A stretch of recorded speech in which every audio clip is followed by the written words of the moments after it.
Lysergic acid diethylamide, more commonly known as LSD, is a semi-synthetic compound derived from the ergoline alkaloid family. It's one of the most potent mind-altering substances known, famous for its long duration of action and vivid psychedelic imagery, especially when taken in higher doses. Alongside psilocin and mescaline, LSD is often described as one of the classical psychedelics. The story of LSD begins in 1938, when it was first synthesized by Albert Hofmann at Sandoz Laboratories in Switzerland. By 1947, Sandoz began marketing LSD under the trade name of the Lysergic, promoting it for various psychiatric applications. It was used as an adjunct in psychotherapy and also explored in self-experiments by psychiatrists and volunteers seeking deeper understanding of consciousness. During the 1950s and 1960s, LSD attracted widespread scientific interest. Researchers investigated its potential in treating alcoholism, opioid dependence,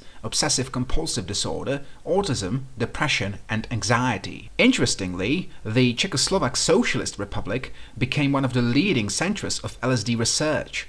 Between 1952 and 1974, countless experiments were conducted, some for psychiatric purposes, others for military research. Despite these early successes, LSD's growing association with counterculture movements and recreational use in the late 1960s led to increasing political and social pressure. By the end of that decade, most countries had banned its therapeutic and scientific use. In 1971, LSD was classified as a Schedule I substance under the United Nations Convention on Psychotropic Substances, deemed to have no accepted medical value. Even after prohibition, LSD never disappeared. Throughout the late 20th century, it maintained a steady presence in global underground culture, valued by many for its capacity to induce self-reflection, spiritual experiences, and extended states of consciousness. Over the past 2 decades, however, we have witnessed what is often referred to as psychedelic renaissance. Modern research using rigorous scientific methods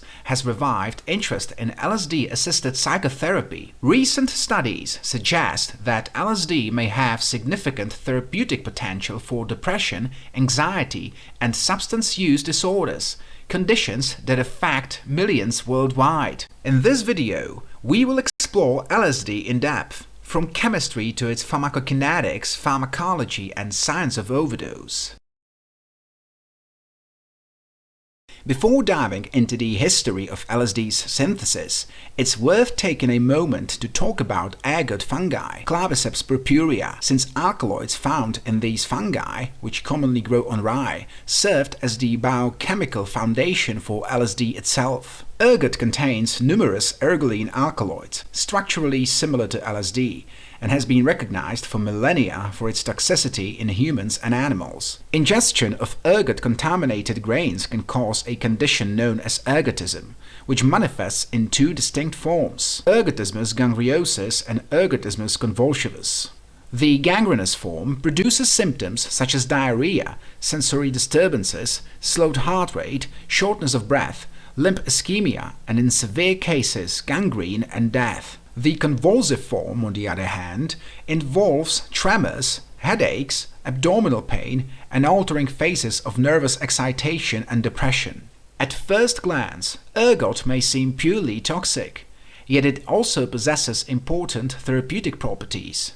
Today, ergot-derived compounds are used medically to treat Parkinson's disease, cerebrovascular insufficiency, migraines, venous insufficiency, thrombosis, and embolism. Historically, the use of ergot dates back thousands of years. Records from ancient Greece around 2000 BCE describe its use both as a hallucinogenic and medical agent. In Mesopotamia, it appeared in magical healing rituals, while in ancient Egypt it was reportedly used in remedies for hair growth. The earliest confirmed deliberate use comes from China around 1100 BCE, where ergot was applied in obstetrics and gynecology. Later, during the 16th century in Europe, physicians such as Adam Lanister and Thales employed ergot to induce labor and control bleeding. Centuries later, Albert Hofmann, working at Sandoz laboratories, explored ergot alkaloids in search of compounds with analeptic or stimulating properties. This line of research would eventually lead to the discovery of LSD, but we will return to Hofmann's groundbreaking work in the next section. LSD, lysergic acid diethylamide, was first synthesized on November 16, 1938 by Albert Hofmann, a Swiss chemist working at Sandoz laboratories in Basel, Switzerland. Hofmann's goal was not to create a psychedelic substance, but rather to develop a respiratory and circulatory stimulant, known as an analeptic, derived from ergot alkaloids. After its initial synthesis, LSD underwent standard pharmacological testing in Sandoz's biological medical lab.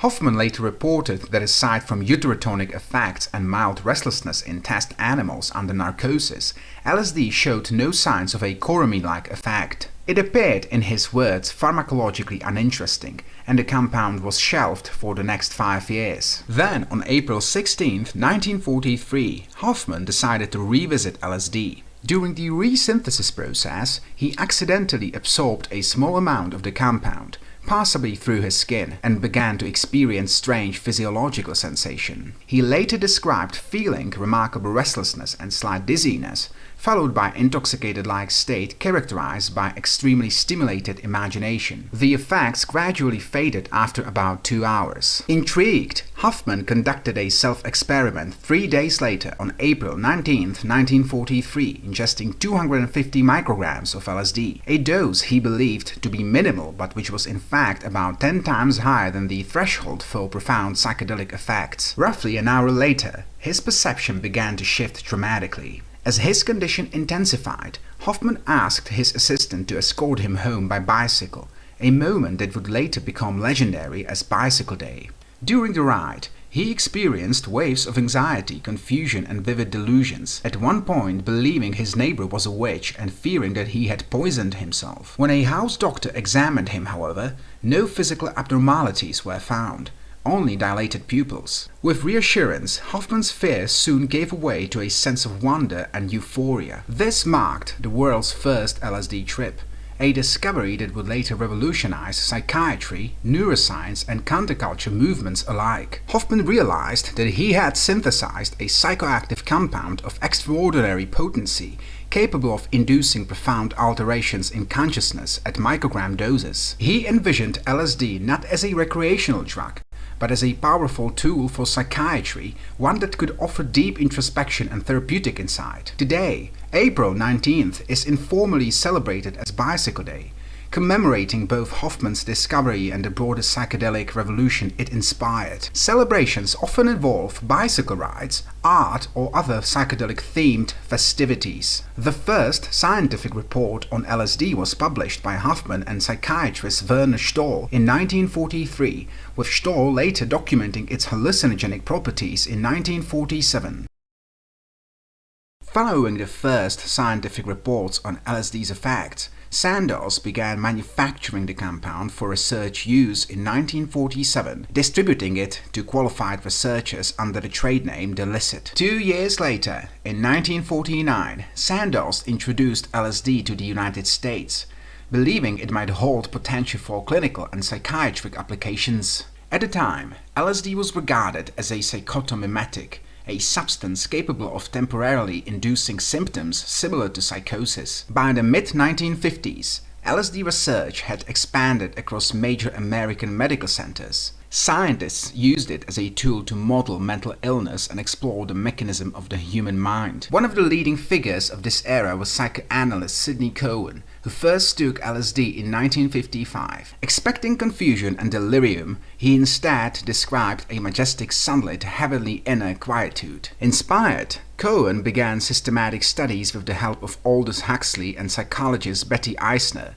investigating LSD's potential to enhance psychotherapy, treat alcoholism, and stimulate creativity. Between 1957 and 1958, they conducted trials on 22 patients with minor personality disorders, and later extended studies to artists, including painters and writers, to examine LSD's influence on creativity. Similarly, psychiatrist Oskar Janicher administered LSD to more than 100 creatives between 1958 and 1962, documenting its effects on perception and artistic output. In another pivotal study, Humphrey Oswald gave LSD to alcoholics within Alcoholics Anonymous who had failed to maintain sobriety. After 1 year, roughly half of the participants remained abstinent, a success rate unmatched by other treatments at the time.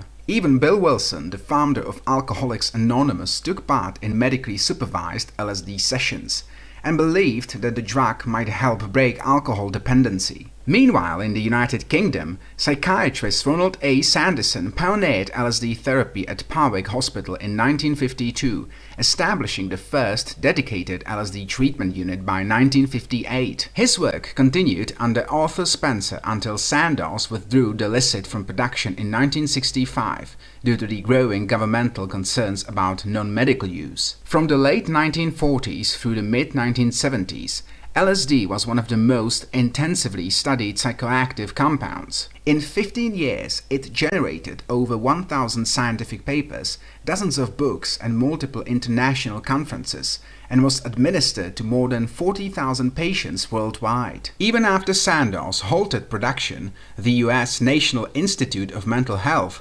continued distributing LSD on a limited basis for approved scientific research.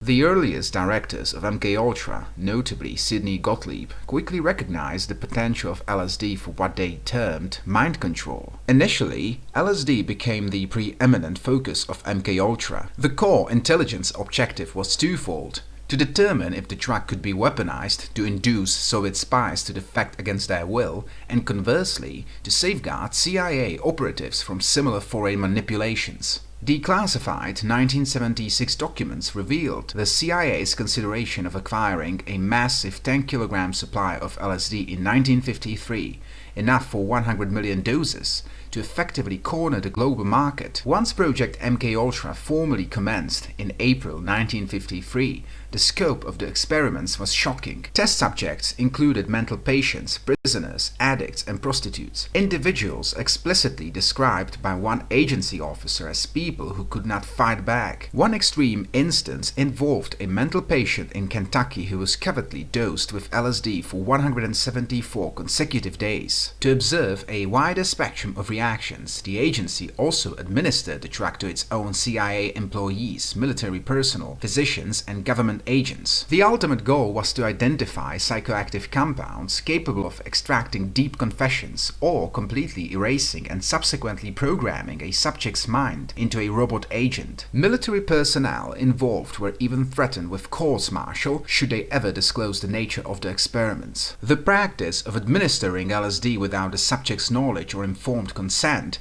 was a direct violation of the Nuremberg Code, a standard the US had pledged to uphold following the Second World War. While the Office of Security used LSD primarily for interrogations, Sidney Gottlieb envisioned its application in covert operations. Believing its effects were temporary, he proposed using it to subtly influence high-ranking officials and subsequently the outcome of crucial international meetings or speeches. Recognizing the stark difference between laboratory observation and real-world clandestine use, Gottlieb initiated a series of real-world dosing experiments. Initially, every member of the Technical Service Division was dosed, with a typical test involving two people observing each other for hours and meticulously taking notes. As the program escalated, the practice evolved. Unwitting outsiders were dosed without any preamble, and unexpected acid trips became a disconcerting occupational hazard among CIA operatives. Adverse psychological reactions were frequent. One notorious case involved an operative who became acutely psychotic after being dosed in his morning coffee, fleeing through Washington, D.C. and hallucinating monsters in every passing car. In some cases, participation was consensual, and these subjects were often relegated to even more extreme protocols. For example, 7 African-American drug addicts at a Kentucky research center were given LSD for 77 days straight. Ultimately, after years of intense but often reckless research, MKUltra's researchers concluded that LSD was simply too unpredictable in its effects to be a reliable tool for intelligence operations. Countries of the Western Bloc were not the only ones exploring LSD for medical and military purposes. Between 1952 and 1974, the Czechoslovak Socialist Republic conducted extensive LSD research, spanning both state-sanctioned psychiatric use and military experimentation. After Sandoz's patents expired in 1963, the state-owned pharmaceutical company Spofa began domestic production of LSD, which continued until 1974. 2 years later, in 1965, authorities authorized the commercial manufacture of a local formulation under the trademark Lysergic, which was even exported to several Western countries. During this period, Prague hosted one of the world's largest clinical LSD programs. More than 700 psychiatric patients and volunteers took part in over 6,000 therapeutic sessions, forming a unique body of psychotherapeutic research that would later gain international recognition. However, global attitudes toward LSD shifted dramatically. The United States banned its possession in 1968, and by 1971, the United Nations classified it as a Schedule I substance, declaring it devoid of medical value. Although Czechoslovakia initially abstained from signing the convention, domestic production and clinical use were ultimately terminated by 1974, largely due to the fears of youth misuse during the period of so-called normalization. Technically, LSD could still be obtained with approval from the Ministry of Health, but in practice, such permissions were almost never granted. Perhaps the most contagious part of Czechoslovakia's LSD history was its international export, often overseen by the secret police, the state security, STB. Records from the Slovak National Crime Agency revealed that LSD was shipped abroad, including to the United Kingdom, via an STB-controlled branch of the Chemopol company named Jako, and even to the United States, sometimes hidden in ordinary envelopes. With Sandoz's patents no longer restricting production, Czechoslovak authorities manufactured LSD in 1 mg vials for small orders and 100 mg ampules of powder for bulk export. During the 1960s, LSD began to circulate beyond laboratories and clinics, entering recreational use, first among certain medical and psychiatric circles in the United States and Great Britain. As the decade progressed, casual use evolved into a distinct subculture that celebrated the drug's intense psychological and spiritual effects. LSD became associated with mystical experience, artistic inspiration, and the pursuit of higher consciousness. Prominent figures such as Timothy Leary, along with psychedelic rock icons like Grateful Dead, Jimi Hendrix, Pink Floyd, Jefferson Airplane and the Beatles, helped popularize this new ethos. Media fascination amplified their influence, fueling even greater public curiosity about LSD. By the late 1960s and early 1970s, LSD had become the defining psychedelic of the counterculture, particularly within the hippie movement. Yet its popularity soon declined. By the mid-1970s, the drug faced growing backlash, driven not by new medical discoveries but by moral panic, negative press surrounding its side effects, and increasingly aggressive law enforcement. Soon, government regulation tightened the supply chain. Key precursor chemicals, lysergic acid in the 1960s and ergotamate tartrate in the 1970s, came under strict surveillance, while public funding for LSD research was virtually eliminated. This crackdown culminated in a series of high-profile operations across Europe.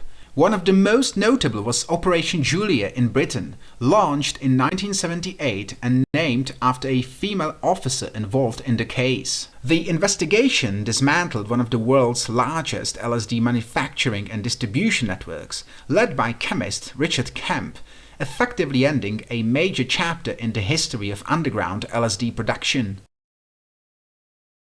By the mid-1960s, LSD began to fall out of favor, less for scientific reasons than for social and political ones. Once confined to clinical research, it had become widely known on the street as acid, a symbol of youthful rebellion and counterculture defiance. As fascination with the drug spread, Newspapers reported a growing psychedelic craze among college students and artists. LSD was increasingly associated with anti-establishment ideals, spiritual exploration, and a broader rejection of authority. By this time, acid was readily available from non-medical sources. Its synthesis was relatively straightforward, and various recipes circulated within underground circles. Homemade versions, nicknamed bathtub acid, were often portrayed by the media as pure or authentic LSD. This growing accessibility fed an illicit trade, while sensational headlines warned of a new wave of drug abuse. Media coverage painted a divided picture.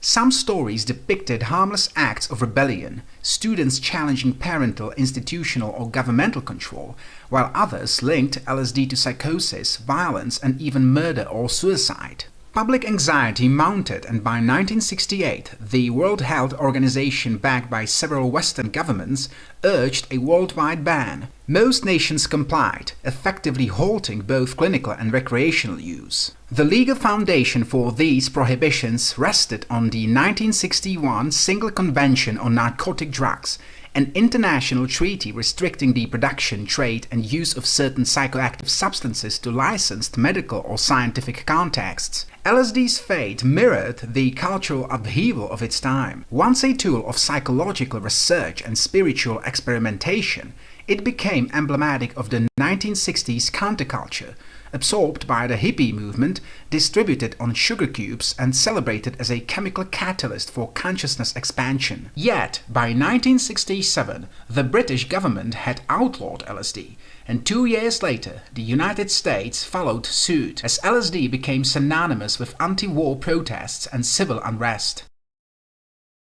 LSD experienced a resurgence in the 1980s, coinciding with the rise of recreational MDMA use. It first reappeared within punk and gothic subcultures, spreading through underground dance clubs, and later in the 1990s it became emblematic of the acid house and rave scenes. This revival, however, was abruptly interrupted in 2000, following a DEA raid on one of the largest LSD laboratories ever uncovered. The operation was led by William Leonard Pickard, who ultimately served 17 years of a double life sentence, and Clyde Apperson, who remains imprisoned on a 30-year sentence. The lab's property owner, Gordon Todd Skinner, turned informant for the DEA, while his partner, Crystal Cole, was closely involved but never charged. Authorities claimed the facility produced roughly 1 kilogram of LSD every 5 weeks, and that its dismantling caused a 90% drop in the global LSD supply. This shortage aligns with a steep decline in first-time LSD use in the United States during that period,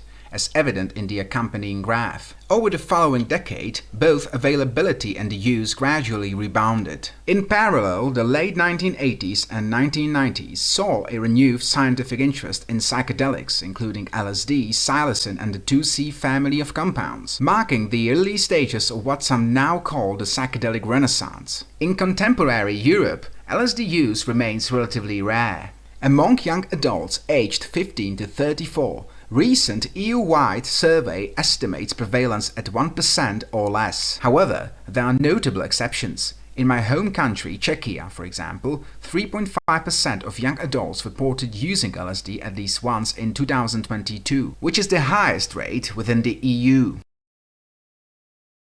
As mentioned, LSD can be classified as psychedelic drug based on its effects. Chemically, it sits within the lysergamide family, a subset of ergoline derivatives. That sometimes leads to confusion, as lysergamides contain embedded tryptamine motifs, so they superficially resemble tryptamines, but their overall structure and properties are distinct. To put it simply, all lysergamides are ergolines, but not all ergolines are lysergamides. Hence, for precision, classifying LSD as a lysergamide best reflects its chemistry. The molecular formula is C20H25N3O with a molar mass of 323.4 grams per mole.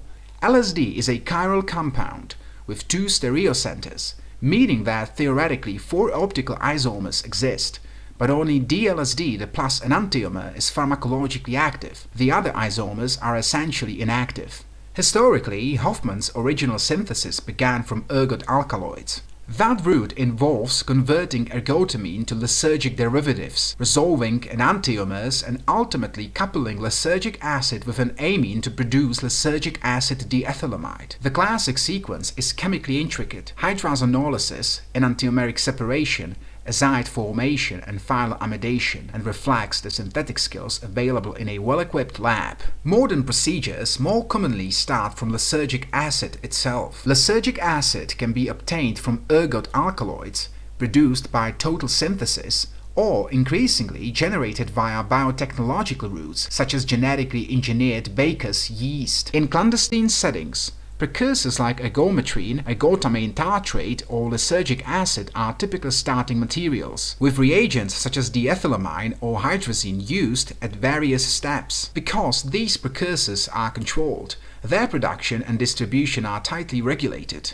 Ergoline precursors such as lysergic acid are listed in international control schedules, which limits legitimate access and increases legal risk for illicit manufacture. Finally, note how clandestine labs typically convert the finished LSD salt into paper doses. Blotter sheets are prepared by soaking absorbed paper in an alcoholic solution of the tartrate or by applying microchops to individual tabs, a practical formulation that's been used for decades. This figure illustrates the synthetic pathway of LSD beginning with ergot fungi found on rye. While this particular route dates back to the 1930s, it remains an instructive example of the compound's origins. In this method, lysergic acid is first extracted from ergot fungi. Lysergic acid itself is a naturally occurring ergoline alkaloid formed through the hydrolysis of lysergamides present in the fungus. It's important to note that lysergic acid can also be synthesized entirely by chemical means, though the process is rather complex due to its intricate molecular structure. In any case, to obtain it from ergot, one must first isolate and extract the alkaloid mixture, then separate lysergic acid from other related compounds. The purified lysergic acid is subsequently coupled with an alkylamine, specifically dimethylamine, resulting in the formation of lysergic acid diethylamide, LSD. This figure illustrates the synthetic pathway of LSD beginning with ergot fungi found on rye. While this particular route dates back to the 1930s, it remains an instructive example of the compound's origins. In this method, lysergic acid is first extracted from ergot fungi.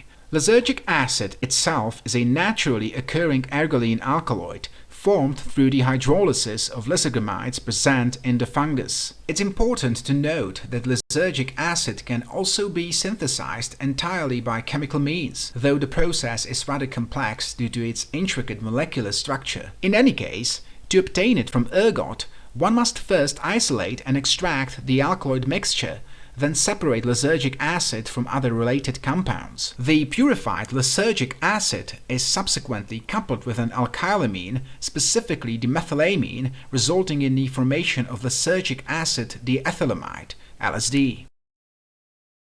Let's briefly examine the pharmacokinetic profile of LSD. The following data come from 2 human clinical studies.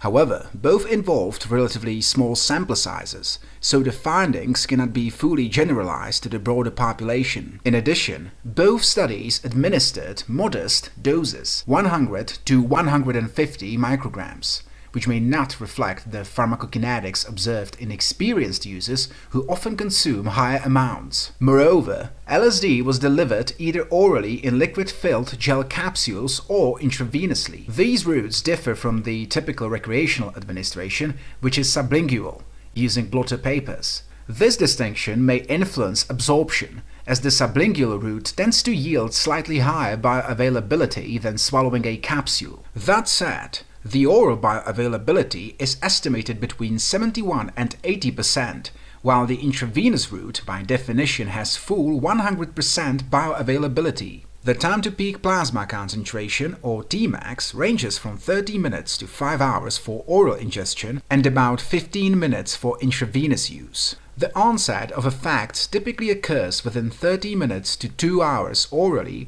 or as quickly as 20 seconds to 2 minutes when injected. The duration of action spans roughly 6 to 24 hours for oral dosing and 6 to 12 hours for intravenous administration. LSD's protein binding profile in humans hasn't yet been conclusively determined, though studies in guinea pigs suggest a range of 65 to 90%, indicating a likely high binding affinity in humans as well, though interspecies differences make this uncertain. The biological half-life is estimated at 1.2 to 5.8 hours for oral use and 3 to 5.6 hours for intravenous use. Metabolism occurs primarily in the liver, but also in the kidneys, spleen, brain, muscles, and adipose tissues, while excretion takes place through the kidneys, urine, and bile.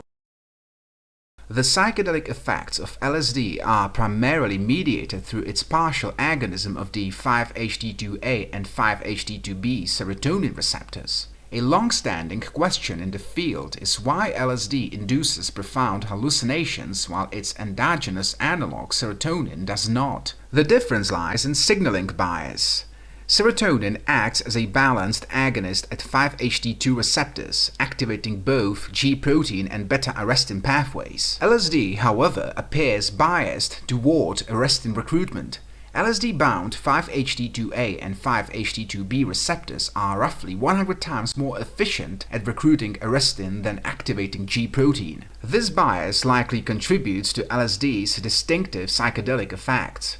In this sense, LSD can be described as a partially biased agonist at the 5-HT2A and 5-HT2B receptors. However, LSD's pharmacology extends far beyond these two serotonin receptors. It also binds to multiple other postsynaptic serotonin receptor subtypes, including 5-HT1A, 1B, 1D, 1E, 2C, 5A, 6, and 7, reflecting its broad serotonergic action. For those who recall our earlier discussion on pharmacokinetics, LSD's subjective effects can last up to 15 hours, despite a biological half-life of roughly 3.6 hours. Now you may ask, why does the trip outlast its clearance from the bloodstream? A study by Wacker and colleagues offers a compelling molecular explanation. They found that an extracellular loop of the 5-HT2B receptor, likely mirrored in 5-HT2A receptors as well, forms a kind of a lid over the ligand binding pocket. This structural feature slows LSD's dissociation, effectively trapping it within the receptor. When this lid interaction is disrupted through site-directed mutagenesis, the off rate accelerates nearly tenfold, shortening receptor occupancy and reducing arrestin recruitment, without affecting G-protein signaling. In other words, these specific receptor-ligand interactions may stabilize the receptor in a psychedelic active state. Another fascinating property of LSD is its extreme potency. Even microgram scale doses can elicit powerful effects, yet the reason for this remains unclear. Interestingly, LSD's affinity and activation potency at the 5-HT2A receptor are not exceptional when compared with other potent psychedelics such as DOI or DOB, both active at sub-milligram doses. There's no evidence that pharmacokinetics or metabolism explain its greater potency. Instead, it's hypothesized that the diethylamide moiety of LSD fits snugly into a sterically constrained region of the 5-HT2A receptor, enhancing its functional efficacy. LSD also exhibits dopaminergic activity, binding to all 5 dopamine receptor subtypes, which likely accounts for its mildly stimulating properties, a contrast to more sedative psychedelics like psilocin. Beyond that, LSD interacts with several adrenergic receptors, including alpha, beta-1 and beta-2 receptors, as well as H1 histaminergic receptors. Finally, as depicted in the figure, LSD's pharmacological action extends to glutamate and oxytocin systems.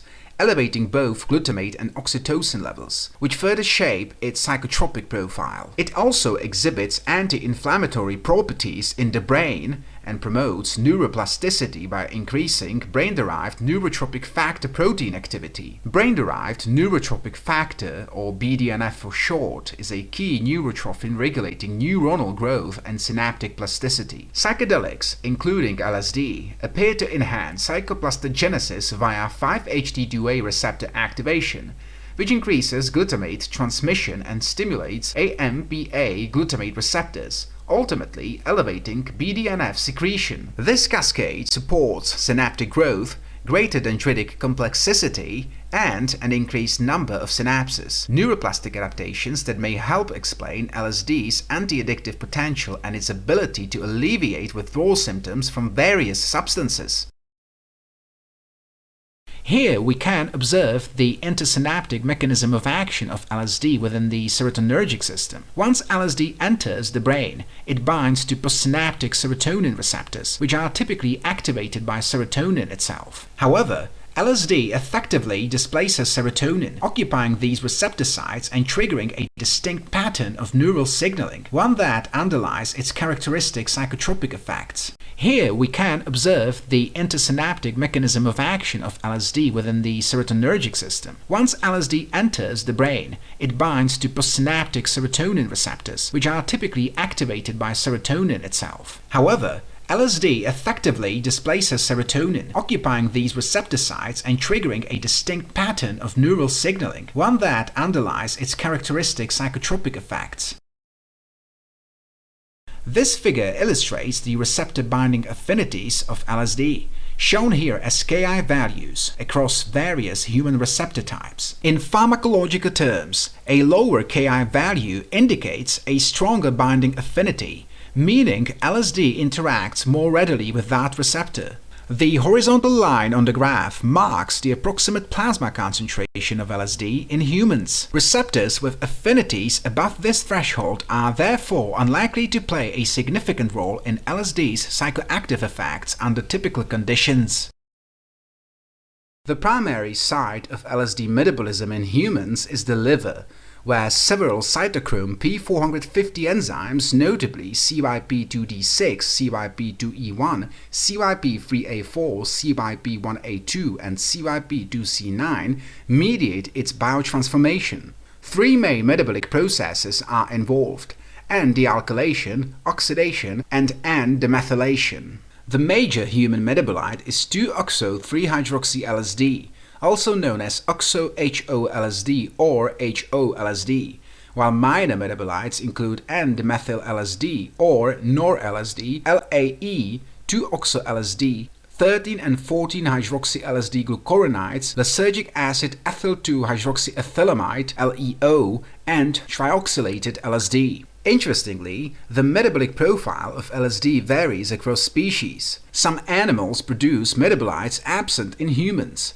a distinction clearly visible in the accompanying figure comparing human and rodent metabolic pathways. Pharmacologically, 2-oxo-3-hydroxy-LSD and nor-LSD show in vitro and in vivo activity similar to LSD itself, primarily through 5-HT1A, 5-HT2A, 5-HT2B, and 5-HT2C receptors activation. However, nor-LSD binds less strongly to 5-HT2C, while OH-LSD exhibits substantially weaker affinity overall. Consequently, nor-LSD likely retains hallucinogenic potential, whereas OH-LSD appears inactive in that regard. Notably, OH-LSD persists longer in urine than LSD, and both it and minor metabolites can be detected in blood plasma at very low concentrations. Formation of nor-LSD primarily involves CYP2D6, CYP2E1, and CYP3A4, while OH-LSD synthesis also involves enzymes CYP1A2 and CYP2C9. Most metabolites result from N-dealkylation or oxidation, with nor-LSD specifically produced via N-demethylation. Enzyme induction, triggered by certain drugs and foods, can enhance the formation of both OH-LSD and nor-LSD,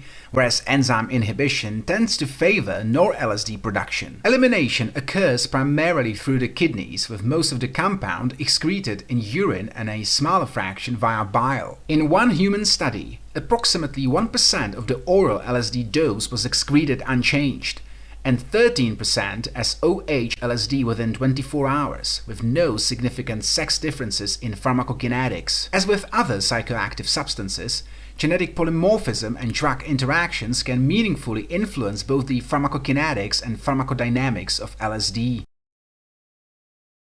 LSD can be administered either orally or intravenously, with the oral route being most common in recreational use, while intravenous administration is typically reserved for clinical and experimental research. When taken orally, LSD may be swallowed or absorbed sublingually. In research contexts, it's often administered as a precisely measured liquid solution. Compared to intravenous use, oral ingestion produces a slower onset, a longer duration of action, and more gradual peak effects that are generally less intense. Recreationally, LSD is most often consumed via paper blotters, small absorbent squares imprinted with colorful designs. These blotters, usually around 7 mm in size, each contain a single dose and are placed under the tongue for rapid absorption. Occasionally, LSD appears in the tablet form, microdots, gelatine squares, window panes, or liquid-filled capsules. In contrast, intravenous administration leads to a much faster onset and shorter duration with more pronounced peak effects due to the method's high bioavailability. Given LSD's extreme potency, this route carries a greater risk of overdose and it is thus unsuitable for recreational use, remaining largely confined to controlled experimental and clinical research settings. Now let's take a look at approximate LSD dosing ranges in recreational settings, specifically for users with no or mild tolerance. As always, these values are purely educational and highly approximate, so they should be taken with a healthy dose of skepticism. The ranges presented here are based on user reports from platforms like Psychonaut and ergoline, as well as data from controlled clinical trials. However, it is important to note that clinical dosing does not necessarily reflect real-world use. In recreational settings, the LSD content in blotters is rarely verified, and even when it is, the distribution across a single blotter can be uneven. For tolerance-naive users, the threshold dose is approximately 20 micrograms, while a light dose ranges from 20 to 75 micrograms. A common dose ranges from 75 to 150 micrograms, a strong dose from 150 to 200 micrograms, and a heavy dose from 200 micrograms to 300 micrograms. Anything above 300 micrograms will be considered excessive. For most first-time or low-tolerance users, doses exceeding 150 micrograms can produce an overwhelming psychedelic experience, which may not always be pleasant. Still, when administered by a psychologically stable individual in an appropriate setting, such doses are generally well tolerated. That said, it's always safest to start on the lower end when exploring a new substance. For users with light to moderate tolerance, the threshold dose increases to about 50 micrograms. A light dose ranges from 50 to 100 micrograms, a common dose from 100 to 200 micrograms, a strong dose from 200 to 300 micrograms, and a heavy dose from 300 to 400 micrograms, with anything about that being excessive. Now, let's briefly discuss the time frame of LSD's effects for both oral and intravenous administration. As always, these ranges are based on user reports from Psychonaut and ergoline, as well as clinical studies conducted on human participants. Keep in mind that these timeframes are approximate and can vary significantly between individuals. For oral administration, the onset of effects usually begins within 15 to 30 minutes, with the come-up occurring around 45 to 90 minutes after ingestion. The peak phase typically lasts 3 to 6 hours, followed by a gradual offset of another 3 to 6 hours. Subtle after effects may persist anywhere from 12 to 48 hours post-dose. Altogether, the total duration of LSD's effects taken orally tends to range from 6 to 16 hours, though higher doses may extend this up to 24 hours, which could be considered an overdose-level experience, as effects beyond 12 hours are uncommon for typical recreational use. In contrast with intravenous administration, the onset is almost immediate, within 30 seconds to 1 minute, followed by a come-up over the next 2 to 3 minutes. The peak effects last roughly 2 to 4 hours, with the offset taking another 3 to 6 hours. Residual effects can again linger for 12 to 48 hours, bringing the total duration to approximately 4 to 10 hours or longer with higher doses. The psychological effects of LSD can vary widely depending on dose, method of administration, individual differences, and especially the set and setting. At lower doses, LSD tends to produce a lifted mood and mental stimulation. At higher doses, it can evoke intense euphoria or, conversely, anxiety and panic reactions. Compared to other psychedelics such as psilocin, LSD, or ayahuasca, LSD is often described as more stimulating and cognitively rapid, which likely reflects its broad receptor activity, not only at serotonin receptors, but also dopaminergic sites. Subjectively, users often characterize LSD as combining the introspective depth of tryptamines like psilocin or DMT with the energizing dopaminergic edge reminiscent of classical stimulants such as amphetamine or methylphenidate. As a result, its euphoria is often said to feel moderately forced, more pronounced than that of typical tryptamines, but less so than phenethylamine-based psychedelics with entactogenic or stimulating effects such as 2CB. That said, LSD also appears to carry a slightly higher risk of cognitive side effects, including anxiety, paranoia, or a harsh calm-down, sometimes described as stimulant-like. This may stem from its prolonged duration of action and dopaminergic influence. Of course, much of this information originates from subjective user reports and should not be assumed to apply universally. Overall, the positive psychological effects of LSD can include euphoria, enhanced conceptual thinking, increased introspection, analytical clarity, and temporary reduction of personal bias. Neutral effects may involve personality regression, a temporary reversion to earlier patterns of thought and behavior, along with enhanced suggestibility and the simultaneous experience of multiple emotions. Negative effects, on the other hand, may include anxiety, paranoia, delusional thinking, feelings of impending doom, déjà vu, and memory suppression. Just like its psychological effects, the physiological effects of LSD can vary considerably between individuals, depending on dose, method of administration, individual physiology, and the surrounding environment, the so-called set and setting. Compared to other psychedelics, particularly those of the tryptamine class, LSD is often described as more physically stimulating, though its stimulatory profile remains milder than that of psychedelic amphetamines such as DOM. Among the positive physiological effects, users sometimes report physical euphoria, analgesia, enhanced coordination, and even a subtle increase in endurance or stamina. Neutral physical effects may include spontaneous bodily sensation, a sense of lightness or fluidity of movement, heightened tactile perception, and appetite suppression. Conversely, negative physiological effects can encompass elevated heart rate and blood pressure, vasoconstriction, and increased body temperature, among others. This section is particularly fascinating, as LSD can evoke a broad spectrum of audiovisual and multisensory experiences. Depending on the dose and the individual's neurocognitive response, LSD can produce both internal and external hallucinations. Internal hallucinations often involve autonomous entities, elaborate settings or landscapes, perspective distortions, and narrative-like scenarios. Some users report experiences as vivid and immersive as those induced by psilocin or DMT.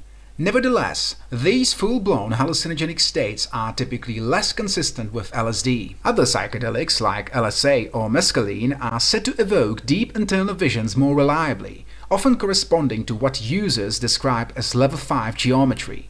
LSD, on the other hand, tends to manifest at visual geometry level 8A, which emphasizes intricate geometric visuals rather than immersive visionary scenes. Consequently, for most users, LSD's hallucinogenic depth is limited, unless taken at very high doses, which often introduce undesirable physiological effects. External hallucinations involving similarly complex entities, scenarios, or shifting perspectives are more typical at moderate recreational doses. Commonly reported effects include visual drifting, as illustrated in the figure with the wolf, visual regression, where objects appear to morph backward in time, as seen in the figure with the cat, color shifting, as shown in the flower image, and visual tracers, which are motion trails following moving objects. Other frequent distortions include afterimages, depth and perspective anomalies, environmental patterning, symmetrical texture repetition, scenery slicing, and geometric tessellations. Users often describe LSD's visual geometry as intricate, algorithmic,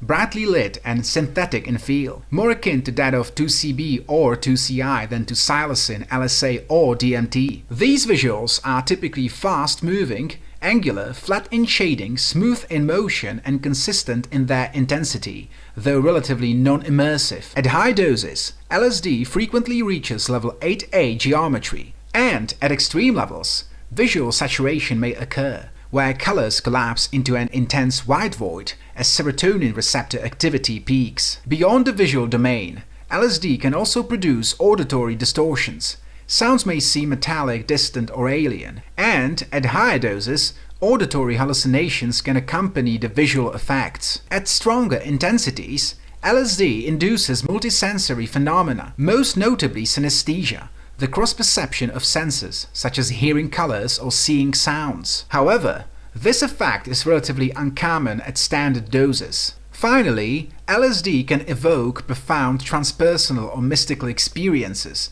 especially at higher doses. These may involve a sense of ego dissolution, existential insight, heightened spirituality, and unity with the environment. Users often describe these states as more pronounced than with phenethylamines like mescaline or 2CB, yet less intense than with tryptamines such as psilocin or DMT. As with other psychedelics, the intensity and nature of these experiences depend heavily on dose, individual biological differences, and the set and setting of the experience. As a recreational substance, LSD does not induce physical or psychological dependence, nor does it produce a withdrawal syndrome, unlike most stimulants or opioids. However, frequent or long-term use can lead to tolerance, and after a single dose, emotional, physical, and cognitive stability typically returns within a short period. In practice, similar to other classical psychedelics, LSD is not considered addictive. On the contrary, both animal studies and limited human research suggest it may possess anti-addictive properties. For instance, a systematic review of clinical trials found that LSD, when administered in controlled settings, can exert anxiolytic, antidepressant, and anti-addictive effects, often with rapid and sustained benefits after a single dose and minimal adverse reactions. One of the most compelling findings comes from a 2012 meta-analysis on LSD-assisted treatment for alcoholism, which included 6 randomized controlled trials with 536 participants. A single LSD dose significantly improved abstinence rates compared to placebo. 59% of the LSD group showed improvements versus 38% of the control group at first follow-up. Although the effect weakened at 12 months, it remained substantial at 3 and 6 months follow-ups. In the early 1970s, LSD was also studied in heroin addiction treatment. In one trial involving 78 inmates, participants received either LSD-assisted psychotherapy or standard group therapy as a control. At the 12-month follow-up, 33% of the LSD group remained abstinent, compared to only 5% in the control group, verified through urinalysis. While differences in treatment structure may have influenced results, these outcomes remain striking, especially when contrasted with modern relapse rates, where over 90% of patients typically relapse within 6 weeks. Further retrospective studies also suggest benefits for nicotine and polysubstance use. Among 358 individuals with a history of smoking addiction who had used LSD and DMT,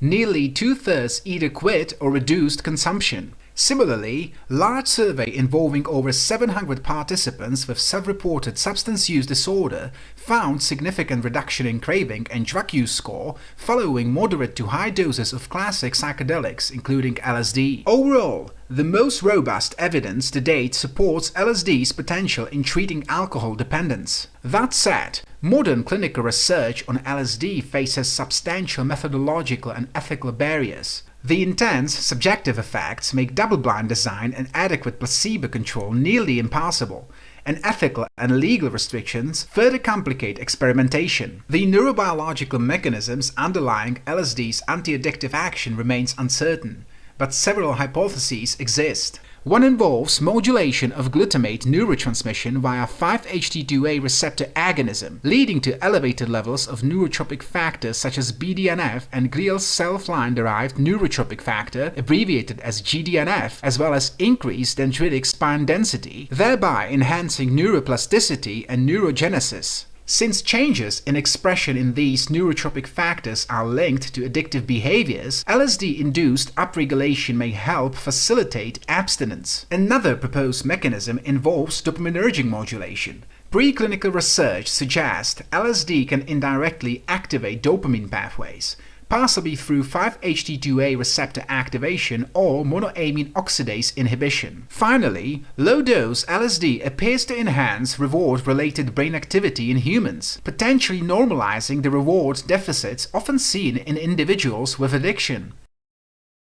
Before we conclude, let's briefly discuss the potential interactions between LSD and other substances, since these combinations can produce rather unpredictable psychophysiological side effects. As usual, a plus sign indicates an increase in effect, while a minus sign indicates the opposite. Now, it's worth noting that there is very limited empirical research on LSD's interactions with other compounds. While this overview draws on established pharmacological principles, it also relies on logical interference, meaning it should be taken with some caution. In any case, one point that is definitely supported by harm reduction principles is this: never mix psychoactive substances. With that disclaimer out of the way, feel free to pause the video to examine this section at your convenience. Despite the potential risks that can arise from combining LSD with other substances, when taken on its own, LSD is considered one of the safest psychoactive compounds. This is clearly illustrated in this figure, which compares the individual and societal harms of 19 commonly used substances. As shown, LSD's primary risks stem from psychological effects such as temporary cognitive impairment or altered perception, rather than from direct physiological toxicity. In other words, a fatal overdose from LSD alone is exceedingly rare. That said, LSD can still amplify underlying mental health vulnerabilities, particularly in individuals prone to psychosis or schizophrenia-related symptoms. At high doses, users may also experience bad trips characterized by intense anxiety, panic, ego dissolution, or a sense of impending doom. Some individuals then report flashbacks or hallucinogen persisting perception disturbances following particularly strong experiences. Nevertheless, when evaluated on a purely physical harm scale, LSD ranks among the least dangerous psychoactive substances, especially when compared to more addictive or physiologically taxing drugs. Before we wrap up, let's briefly touch on the psychophysiological signs of LSD overdose. Psychological symptoms may include anxiety, paranoia, emotional instability, aggression, and in extreme cases, acute toxic psychosis. Physical symptoms can then involve mydriasis, hypothermia, impaired coordination, tachycardia, and nausea. Lastly, feel free to refer to the figure on the right, which illustrates the key physiological signs of LSD intoxication. Anyway, that's all from me for today. If you enjoyed this video, consider liking and subscribing. It really helps support the channel. Originally, I planned to cover psilocin next, but since several of you requested methadone, that will be the focus of the upcoming episode instead. Psilocin will definitely come later, as it certainly deserves proper attention given how complex and intriguing its pharmacological and neurobiological profile is. However, due to the complex nature of research discussing its mechanism of action, I am more than happy to skip on it for now, so to recharge myself after conducting thorough research on today's topic. Anyway, thanks for watching, take care and stay safe.